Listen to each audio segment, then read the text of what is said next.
అలాగే మోక ఆనంద్ సాగర్ గారు టీడీపీ అధికార ప్రతినిధి. ఆనంద్ సాగర్ గారు నమస్తే అండి. నమస్కారం సార్. ఆనంద్ సాగర్ గారు, స్టార్టింగ్ మీ నుంచి వస్తున్నాను, చెప్పండి. మొత్తానికి ఎట్టకేలకు 52 రోజుల తర్వాత బెయిల్ లభించింది, ఎలా చూస్తున్నారు దీన్ని? ముందుగా మీకు ప్యానెల్లో ఉన్న పెద్దలకి హృదయపూర్వక నమస్కారం అండి.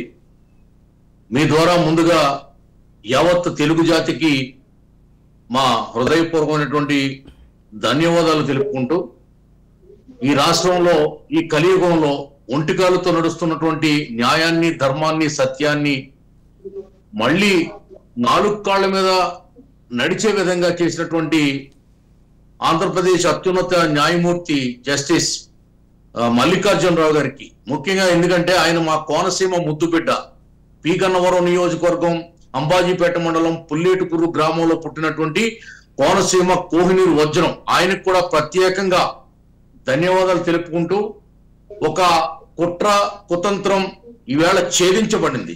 ఒక గ్రహణం రాష్ట్రాన్ని వీగిపోయింది. అంటే వ్యవస్థలతో ఆడుకుంటే రావణ బ్రహ్మ కైలాస పర్వతాన్ని ఎత్తాలని ప్రయత్నం చేసి దాని కింద పడి నలిగిపోయిన విధంగా ఆ వ్యవస్థల కింద పడి ఈ ముఖ్యమంత్రి ప్రభుత్వం నలిగిపోయే పరిస్థితి ఉంది. అంబేద్కర్ రాసినటువంటి చట్టాల జోలికి వెళితే, వ్యవస్థల జోలికి వెళితే అనే విషయం రుజువైంది ఈవేళ రాష్ట్రంలో. అరిచేయిని అడ్డుపెట్టి సూర్యోదయాన్ని ఎవరు ఆపు చేయగలుగుతారండి?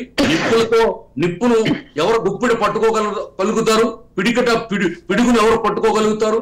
కాబట్టి ఇప్పటికైనా ఈ ప్రభుత్వం కళ్ళు తెరవాలని, అజ్ఞానం వీడాలని, ప్రజాస్వామ్యాన్ని గౌరవించాలని, రాజ్యాంగాన్ని, చట్టాలని గౌరవించాలని, ఈ రాష్ట్రంలో ఒక ప్రతిపక్షం అనేది ఉంటేనే ప్రభుత్వానికి కూడా ఒక గుర్తింపు వస్తుందనే విషయాన్ని ఈ ముఖ్యమంత్రి గమనించాలి. లేకపోతే ఇది ఆటవిక రాజ్యమో, లేకపోతే ఈ నియంతృత్వమో, తన ఏకస్వామ్యమో ఇదేం కాదు. ఇక్కడ ఈ ముఖ్యమంత్రి ఆటలు చెల్లవు ఇక్కడ.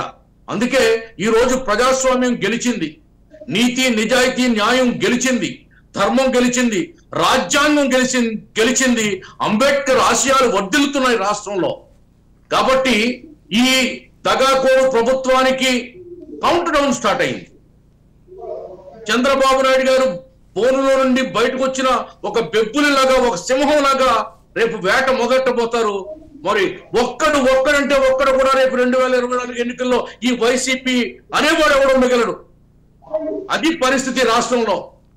మాకు తెలుసు తెలుగుదేశం పార్టీకి న్యాయ పోరాటం ఎలా చేయాలో, వీధి పోరాటం ఎలా చేయాలో, రాజకీయం ఎలా చేయాలో, రేపు పొద్దున ప్రభుత్వం వచ్చాక అసలు ఈ ప్రభుత్వ బండారం ఏ విధంగా బయట పెట్టాలో, బోన్లో పెట్టాలో, ఈ రాష్ట్రాన్ని ఎలా కాపాడుకోవాలో, ఎలా తీర్చిదిద్దాలో, ఎలా అభివృద్ధి చేయాలో, ఎలా ఆదాయం తీసుకురావాలో చంద్రబాబు నాయుడు కంటే తెలిసిన వాళ్ళు ఎవరున్నారండి రాష్ట్రంలో?